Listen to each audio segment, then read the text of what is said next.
ህወሓትና በመቀሌ የተቋቋመው ሴንትራል ኮማንድ በህግ ሊጠየቁ ይገባል።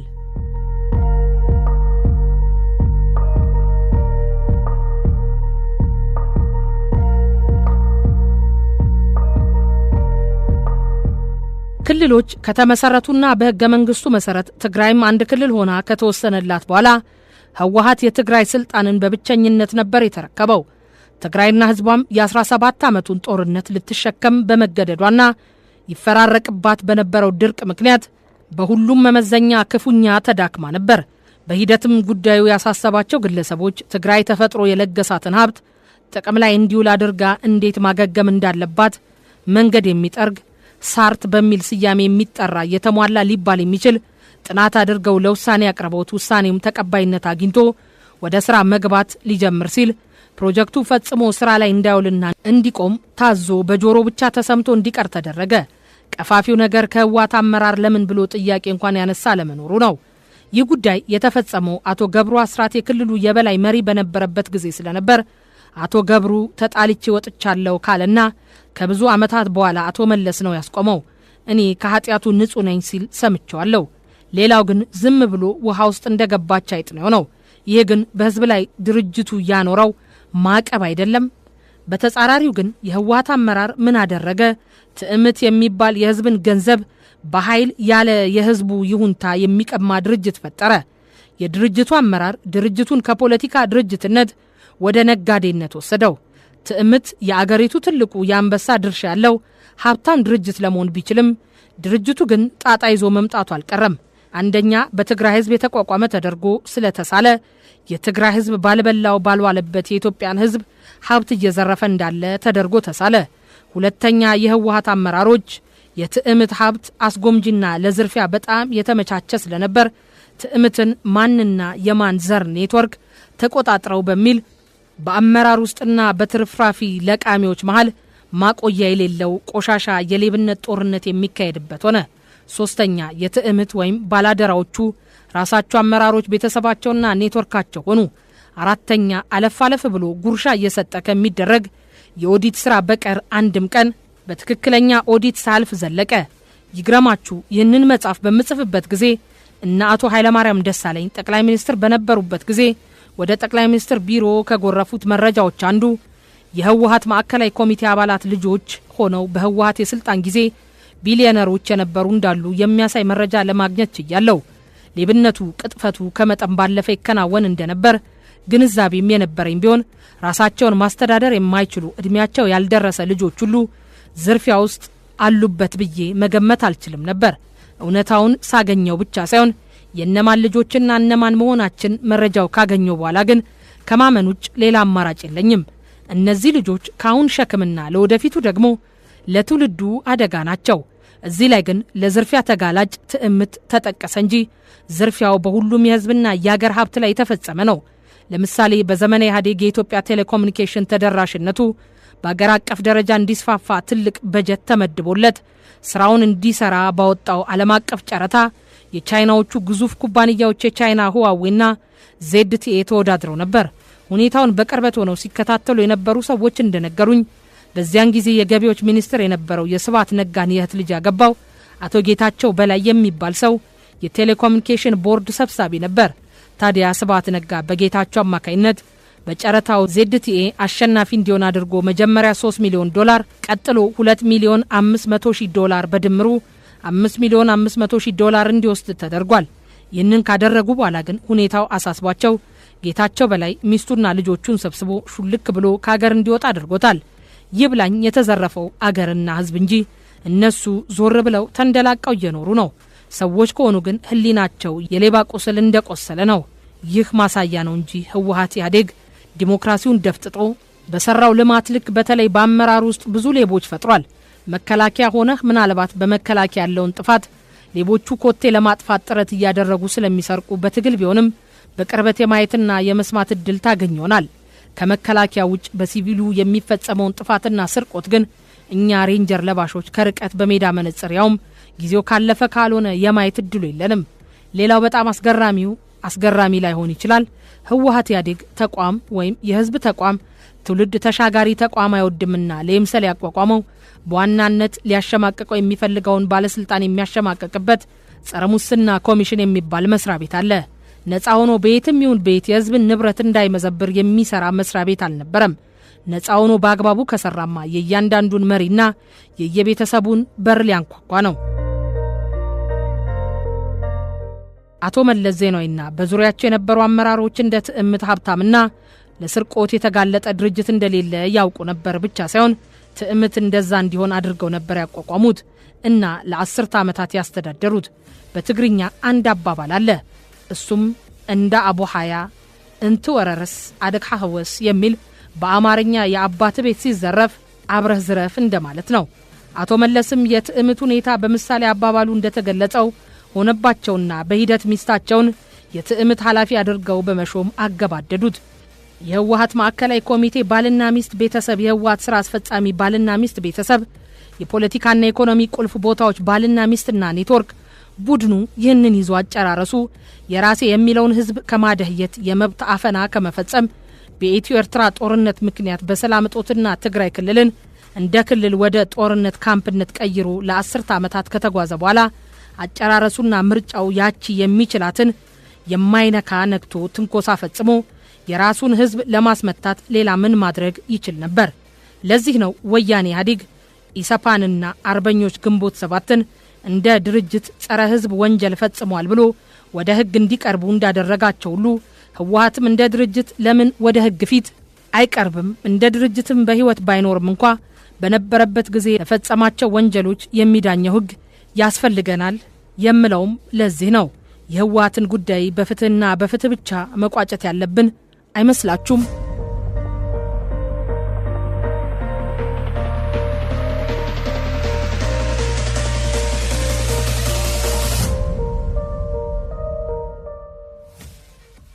በትግራይ ተፈጥሮ ሀብትን ተመስርቶ ዘለቄታዊ ለውጥ ለማምጣት የተቀረጸው ሳርት የህወሓት አመራር በሚዘርፍበት በትዕምት ተተክቶ ለትግራይ ህዝብ ሲቀርብለት ትዕምት ትግራይ አልፎ የአገሪቱን ገበያ እንዲቆጣጠር ሲደረግና ትግራይ በየዓመቱ በድህነት የሚኖር ህዝቧ ቁጥር እየጨመረ በሴፍቲ ኔት ሲታቀፍ የትግራይ ህዝብ የትዕምት ሀብት የሩቅ ተመልካች እንዲሆን ሲደረግ በዚህና በሌላ ዝርፊያ የእያንዳንዱ የህወሓት ማዕከላዊ ኮሚቴ አባል ልጆች ቤተሰብና ኔትወርክ ቢሊዮነሮች ሲሆኑ ከማየት በላይ ምን አጸያፊ ነገር አለ? ይሄ በህግ የሚያስጠይቅ ወንጀል አይደለም? በህዝብ የተፈጸመ ግፍስ አይደለም? በሌሎች ብሔር ብሔረሰቦች የነበሩና ያሉትስ ድርጅቶች ተመሳሳይ እስከሆኑ መወገዝ የለባቸውም ትላላችሁ? በህዝብ ንብረት ሀብት የተጨማለቁ ሁሉ የፈጀውን ያህል ጊዜ ፈጅቶ ስራው እየተጣራ ለህግ መቅረብ የለበትም? ለጉልበተኛ ባለጌ ባለስልጣን ከለላ የሚሰጥ ህጋችንስ መፈተሽ የለበትም? በቀውስ በጦርነት አዙሪት እየተጠበስን የሚኖር አንዱና ትልቁ ስልጣንን ተገና አድርጎ መዝረፍ፣ መበሻቀጥ፣ ህዝብን ከማገልገል ለራስ ተገልጋይ መሆን፣ ሲሾም ያልበላ ሲሻር ይቆጫል በሚል ብሂል እየተመሩ አይንን አፍጥጦ ከተራበ ህዝብ ጉሮሮ መንጠቅ አይደለምን? ከትውልድ ትውልድ እየተሸጋገረ የቀውስ አዙሪትን የሚያከረው የስልጣን ፖሊሲና አስተሳሰብ እኮ ስልጣን ከያዝኩ ልጨማለቅበት፣ ስልጣን ወይም ሞት ልበልበት፣ ልዝረፍበት፣ አድሎ ልፈጽምበት ወዘተ ነው እንጂ በእኩልነት አገርና ህዝብ ላገልግልበት፣ የህግ የበላይነት ላስፍንበት ሆኖ አውቅም። ለዚህም እኮ ነው ቀውስና ጦርነት የመጨረሻ ቆሻሻ አማራጭ መሆኑ ቀርቶ የመጀመሪያ አማራጫችን ሆኖ የዘለቀው። ለዚህ እንደሁነኛ መሳሪያ ሆኖ ያገለገለውም ህገ መንግስቱ በዋናነት አብዛኛው ክፍሉ በተለይ ደግሞ የህግ የበላይነትና የፖለቲካና የዲሞክራሲ መብቶች ጨርሰው ወደ መሬት ወይም ወደ ህዝቡ እንዳይወርዱ በማድረግ እንደ ውጤትም አገሪቱ በአንድ አውራ ፓርቲ ብሎም በተወሰኑ የፓርቲው ቁንጮች እጅ እንድትወድቅ በማድረግና ኢህአዴግ ራሱ በህዝብ ይሁንታ ጽፌዋለሁ ያለውን ህገ መንግስት በመጻረሩ ነው። በገዢነትና በዲሞክራሲያዊነት መሃል የተፈጠረ ተቃርኖ ነው አንዱና ትልቁ ለችግር የዳረገው። ዞሮ ዞሮ መዝጊያው ጭራሮ እንደሚባለው ሆነና ህወሓት ኢህአዴግም እንደ ቀደምት አባቶቹ እሱም የሀገራችን ከጦርነትና ግጭት ጋር ተጋብታ የመኖር ታሪኳን ያስቀጠለው የቀደምቶቹን ታሪክ ነው የደገመው። ትግራይን የማልማት ፍላጎት ማጣትና ጭካኔ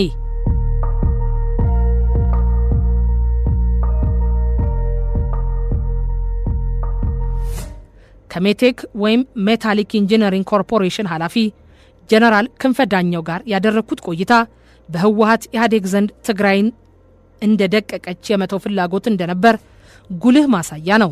4 ዓመት የተባበሩት መንግስታት የኃይል አዛዥነት ቆይታዬን ጨርሼ ወደ አገር ቤት ከተመለስኩ በኋላ ከሜቴክ ኃላፊው ከጀነራል ክንፈ ዳኘው ጋር ተገናኝቼ ነበር።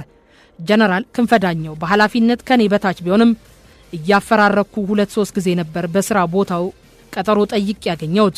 በውትወታም ቢሆን ቀጠሮ ሰጥቶኝ ተገናኝተናል። ለጀነራል ክንፈ ይዤለት የቀረብኩት የመነጋገሪያ አጀንዳም አንደኛው ሜቴክ በዜጎች ፊት ከመበላሸቱ በላይ የትግሬዎች በብዛት የሚናጥጡበት የዝርፊያና የብክነት ቦታ ተደርጎ በስፋት መወራት ከተጀመረ ረጅም ጊዜ ሆኖታልና ብንነጋገርበት የሚል ነው። ሁለተኛ በእኔ አረዳድ ለ20 ዓመታት በዘለቀው የኢትዮ ኤርትራ ጦርነትም ሰላምም የሌለበት ሁኔታ ምክንያትና መንግስትና ህወሓት ወይም ኢህአዴግ በተከተሉት የተሳሳተ ፖሊሲ ምክንያት ከ80 በመቶ በላይ የሀገሪቱ ሰራዊት ትግራይ ውስጥ እንዲሰፍር ተደርጎ ትግራይና ህዝቧ ከሲቪል ህይወት ወጥተው ወደ ጦር ካምፕነት በመለወጣቸው አካባቢውና ህዝቡ ከዚሁ ጋር ተያይዘው የሚመጡ ጉዳቶች ሰለባ መሆኑ ይታወቃል። ሜቴክ በትግራይ ውስጥ በተለይ ከኤርትራ ጋር በሚያዋስኑ አካባቢዎች የተሽከርካሪ መንገድ ቢሰራ እንደዚህ አይነቱ መሰረተ ልማት ኃይልን የማባዛት ሚና ስላለው ከትግራይ ኃይል በመቀነስ በጦር ካምፕነት ምክንያት የተፈጠሩ ጫናዎችን ስለሚያቀሉና የመሰረተ ልማት ወይም መንገድ ግንባታም የረጅምም የአጭርም ጊዜ ጠቀሜታ ስላለው ለዚህ ግምት መስጠት የሚችሉ ከሆነ ለማበረታታት ነበር። በቁጥር 1 ለገለጽኩት ጉዳይ የራሴን የመፍትሄ ሐሳብም በማከል ነበር ያቀረብኩት። ሜቴክ የመከላከያ ዩኒፎርም ለብሶ ያለበትን መከላከያ ነክ የሆነ ብዙ ስራዎች መስራት ሲገባው በሲቪል ሙያተኛና መስሪያ ቤቶች ሊሰሩ የሚገባቸውን ትላልቅ ፕሮጀክቶች ያላቅማቸውና ድርሻችሁ ወደ እጃችሁ አስገብታችሁ ከ100 ሚሊዮን በላይ ሲቪል ህዝብ ያለባትን አገር ባዶ አስመስላችኋታል። እናንተም በመከላከያ ይሁን በሲቪሉ ዘርፍ ለአገሪቱ ከሚያስፈልጉት ከሁለቱ አንዱን እንኳን በአግባቡ ሳትሰሩ በመካከል አጉል ቀርታችኋል። ይባስ ብሎ ትግራዋይ ባልበላው በሜቴክ አድርጎ አገር እየዘረፈ ነው የሚል ታርጋ እንዲለጠፍብን አድርጋችኋል። ስለሆነም የኔ ምክር ከሲቪል ፕሮጀክቶች ወጣችሁ ትኩረታችሁን መከላከያን ወደሚመለከቱ ስራዎች ብታዞሩ ይሻላል። ይህንን አንተ ህጋዊ ደብዳቤ ጽፈ ለመንግስት አቅርብ። እምቢ ካሉ ራስን ለማዳንም ስለሚጠቅም ከስራው ብትለቅ ይሻላል ብዬ ነበር ምክር ሐሳቤን ያካፈልኩት። በዚህ ጉዳይ ጀነራል ክንፈ አንድም ቃል አልተነፈሰም። እውነትህን ነው ወይም ተሳስተሃል ሊለኝ አልደፈረም። በሁለተኛው ጉዳይና በትግራይ ጦር ካምፕነትና በጦር ካምፕ መሆን ምክንያትነት የትግራይ ህዝብ ያለውን ሸክም ለማቃለል ብሎ እንደሚከተለው ሐሳቡን ገለጸልኝ። አየህ ከኢንፍራስትራክቸር በላይ በጠቅላላው በትግራይ ድህነት ተንሰራፍቷል። እየተጠናከረ ያለ ድህነት እንጂ ወደ ህዝብ የወረደ በተለይ የአርሶ አደሩ ኑሮና ህይወት የሚቀይር ልማት ጨርሶ የለም። እንደዚህ አይነት ትዝብቴን ትግራይ ልማት የለም ብዬ ለአቶ መለስ ወይም ጠቅላይ ሚኒስትር በስፋት ብነግረውም ዱላ ቀረሽ መልስ ነው የመለሰልኝ። ስማ ክንፈ እኔ ትግራይን ሳላለማ ትግራይን እያለማ ነው እያሉ አላሰራኝ አላስቀምጠኝ እያሉ እያየ እንዴት ስለ ትግራይ ያለ መልማት ጉዳይ ታነሳልኛለህ? እንደዚህ ያለ ነገር መስማት አልፈልግም ብሎኛል መለስ። እንደዚህ እያለኝ እኔ እንዴት አድርጌ ነው በትግራይ ስለሚሰራ የመንገድ ስራ ፕሮጀክት አዘጋጅቼ ወደ አቶ መለስ የምቀርበው? ትግራይን ማልማት እንደማይፈልግ አውቄ ያደርኩ ስለሆነ አንተ የምትለውን ማድረግ አልችልም እንጂ ያንተ ሐሳብ ትክክል ነው። የአመራር ቁንጮች ከቤተሰባቸው ከዘራቸው ወረሱት ይሁን በራሳቸው ያመነጩት የሚያውቁት ራሳቸውን ቀርበው ከነርሱ ጋር ሊሰሩና ሲወስኑ የነበሩት ቢሆኑም በስልጣን ዘመናቸው በተፈጠሩበት ክልል በየጊዜው ለህዝቡ ሊሰጧቸው የነበሩ ብቀላ የሚመስሉ ምላሾች ለመረዳት ትግራዋይ መሆን ብቻ ሳይሆን ሰው መሆን በቂ ነው። ይባስ ብሎም ጥያቄ ያነሳ ትግራዋይ ሲገሰጽበት የነበረው ኢትዮጵያን የሚያህል አገር በትከሻችን ተሸክመን እየመራን እንቅልፍ ወይም እረፍት አተን እየሰራን እያያችሁ ትንሽ ህዝብ ስላላት ትግራይ ትጠይቁናላችሁ የሚል ነበር። ለዛም ነው በትግራይ ለህዝቡ የተረፉትና የሚታየው ሁሉ አስቀያሚ ሆኖ ያለ አሁንም የነሱ አፈቀላጤዎችና ካድሬዎች አዲስ አበባን አልምተናል፣ በአገር ደረጃ ባለ 2 ዲጂት አሃዝ የኢኮኖሚ እድገት አምጥተናል፣ በአፍሪካ አህጉር እንደዚህ አድርገናል፣ በአየር ንብረት እዚህ አገር ታይተናል እያሉ ፀሐይ የሞቀውንና የአደባባይ ምስጢር የሆነውን የትግራይንና የህዝቧ ችግር ለማድበስበስ እረፍት የሚያጡት። ነገር ግን መፈጠሪያህን ትተህ ለህዝብ የገባኸውን ቃልህን አጥፈ በአመራር ምክንያት በትግራይ የታየውን መጠነ ሰፊና ሊሽር የማይችል ቁስል አስከትለ ስታበቃ ጠረፍ ተሻግሬ እዚህ ታይቼ ነበር፣ እንደዚህ አድርጌ ነበር ወዘተ የሚል አስተምሮ ለአዲሱ ትውልድ ለመስበክ መሞከር በተውክለት ቁስል ላይ ጨው ከመነስነስ በዘለለ ሌላ ምን ውሃ የሚቋጥር ምክንያት ሊሆን ይችላል? የሚቀጥሉት ጉዳዮች እስቲ በጽሞና እንያቸውና የራሳችንን ግንዛቤ እንውሰድ።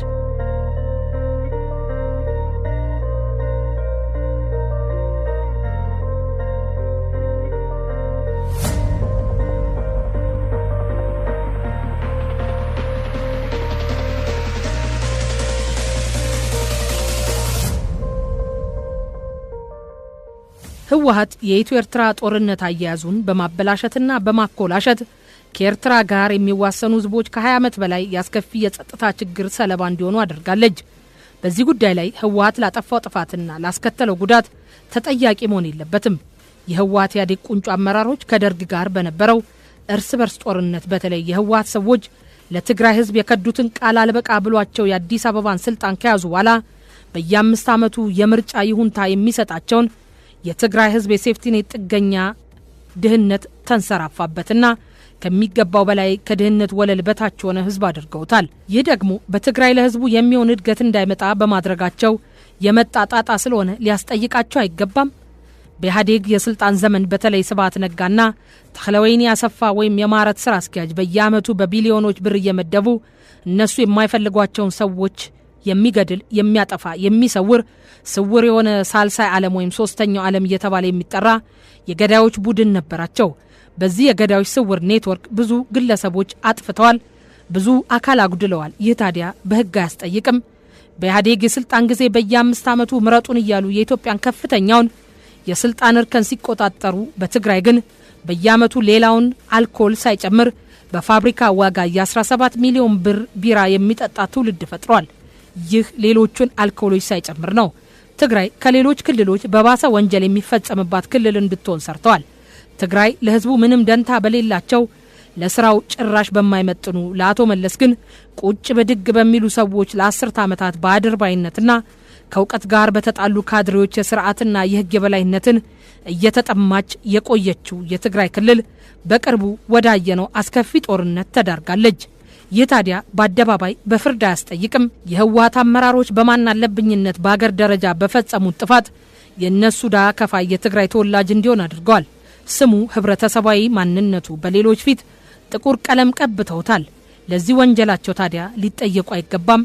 የህወሓት አመራሮች ለምሳሌ እንደነ ስዩም መስፍን፣ አባዲ ዘሙ፣ ስብሐት ነጋ ወዘተ በዘረፉት ገንዘብና ሀብት ልጆቻቸውን ለእድሜያቸው እንኳን በማይመጥን ሁኔታ ቢሊዮነሮች እንዲሆኑ አድርገው ለአዲሱ ትውልድ ከባድ ፈተና ደቅነውበታል።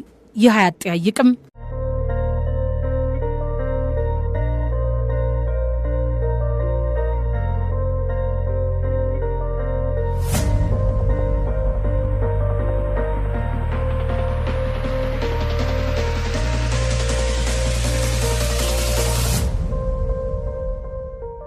የአማራ ኃይሎች ገና ጦርነቱ ከመጀመሩ በፊት ጀምረው ባዕድ ሆነው ከሻቢያ ጋር አገርን ለማተራመስ የሸረቡት ሴራ በህግ አያስጠይቃቸውም። በመላ የአማራ ክልል የነበረው የትግራይ ዘር በማሰር በመግደል በማንገላታት በማፈናቀል ንብረቱን በመዝረፍና በሰብአዊነት ላይ ላነጣጠረ ወንጀላቸው በህግ መቋጨት የለበትም። የአማራ ጽንፈኞች በአዲስ አበባ ከተማ በነበረው ትግራዋይ ላይ በተፈጸመው ከህፃን እስከ ሽማግሌ ጤነኛውም በሽተኛውም እንዲሁም ወጣቱ በማጎሪያ በመሰብሰብ ለእርድ በማዘጋጀት የነበራቸው የአንበሳ ድርሻ በህግ አያስጠይቅም፣ ወንጀል አይደለም። በአዲስ አበባ በነበረው ትግራዋይን ለማዳቀቅ ከሻቢያ ጋር በማበርና ከአስመራ ሴረኛ ምክር በመቀበል ትግራዋይ ንብረቱን በማሰባሰብ ተገዶ ጉቦ እንዲሰጥ በማድረግ በመዝረፍ ባንክ አካውንቱን በመዝጋትና ረሃብተኛ እንዲሆን በማድረግ ወዘተ በነበረው የተደራጀ ዘር ተኮር ጥቃት ምክንያት ንጹህ ዜጋው ለከፈለው አግባብነት ለሌለው ዋጋ እዚህ የነበሩት ቀንደኛ ተዋናዮች ታሪክ ይቅር ይላቸዋል። በፍትህ ስርዓትስ ማለፍ የለባቸውም። አለፍ አለፍ ብዬ ሳነባቸው ከነበሩትና ከአንዳንድ በተለይ ከውጭ አገር ዜጎችና አዋቂዎች በተደጋጋሚ ስሰማውና ሲነገረኝ እንደነበረው ከሆነ በአንድ ማህበረሰብ ውስጥ የአልኮል ጠጭነት፣ የወንጀል ብዛት መስፋፋት፣ ዝሙትና ስደት በስፋት የሚታይ ከሆነ ይህ የአንድን ህብረተሰብ እንደ ህብረተሰብ ወደ መጥፎ ሁኔታ እያመራ እንደሆነና አመላካች ነው። ደንጀረስ ሶሳይታል ሲምፕተምስ ተደርገው እንደሚወሰዱና ህብረተሰቡ እንደ ህብረተሰብ እንዳይጎዳ ህብረተሰብ አቀፍ ጥናትና ምርምር እንደሚደረግ ፖሊሲና ህግም ጭምር በማውጣትና ተግባራዊ በማድረግ ህብረተሰብን የማዳን ስራ እንደሚሰራ አዋቂዎች ደጋግመው ያወሳሉ። ከተገለጹት አስከፊ ሁኔታዎች አንጻር የትግራይ ሁኔታ ሲቀኝ ግን ብዙ ጥናትና ምርምር ሳያስፈልገው መንገድ ላይ የምናገኘው ሀቅ ነው። እናዳውም ከጠቅላላ የህዝቡ ብዛት 1/3 ወይም ወደ 2 ሚሊዮን ገደማ የሚሆነው የሴፍቲኔት ተመጽዋች በሆነበትና በተደጋጋሚ ላይ የሚወርደውን የጦርነት አበሳ ታክሎበት ለመሆኑ ህዝቡ ወዴት እያመራ ነው ከሚለው ጥያቄ ባሻገርና ጥገናዊና ጊዜያዊ መፍትሄ ከመፈለግ በዘለለ በጊዜ የለም ኃላፊነት ዘላቂ መፍትሄ ለማበጀት የሚያስችለውን ጉዞ መጀመር የሚጠይቅ ነው። ይህ ምዕራፍ አንድ ቁም ነገር በማከል ላገባደው ደርግ ኢሰፓ የሀገሪቱን ስልጣን እንደያዘ ከ60 የማያንሱ በአፄ ኃይለ ሥላሴ ጊዜ በስልጣን የነበሩ ሰዎችን ገድሎ በመገናኛ ብዙሃን የፍየል ወጠጤ ትከሻው ያበጠ የሚል ዘፈን እየዘፈነ የግድያውን ዜና ለቀቀው። በኋላ ከህብረተሰቡ በአንድ ጊዜ ብዙ ሰዎችን ገደልክ የሚል ጉምጉምታ ሐሜት ይነሳበታል። ደርግ ኢሰፓዎችም ለዚህ የሰጡት ምላሽ እንድንገድላቸውን በስም ዝርዝር የቀረቡልን ቁጥራቸው ከ120 በላይ ናቸው። እኛ ግን ከገደልናቸው በላይ ያልገደልናቸው ስለሚበዙ በህይወት የቀሩትንና ያልተገደሉትን ትታችሁ 60 ገደለ እያላችሁ ትንጫጫላችሁ በማለት ነበር ለማርገብ የሞከረው እያሉ ብዙ ሰዎች ሲናገሩ ሰምቻለሁ። በቅርቡ በህወሓትና በትግራይ በኩል የነበረው ጦርነት የትግራይ ተወላጁ ህወሓቶችን ወደ 1 ሚሊዮን የሚጠጋ ህይወት እንዲጠፋ አድርጋቸዋል ሲላቸው ለዚህ የሰጡት ምላሽ 1 ሚሊዮን ቁጥር ነው። ሲቀጥልም መታየት ያለበት የ1 ሚሊዮን ህይወት መጥፋት ሳይሆን የቀረውንና በህይወት ያለውን ማትረፋችን ነው ብለው ጥያቄውን ለማርገብ እየሞከሩ ነው። ታዲያ በእንደዚህ አይነት የህይወት መጥፋት ጥያቄ በህወሓትና በኢሰፓ መካከል ስለ ሰው ህይወት ደንታነት ልዩነት ይታያችኋል?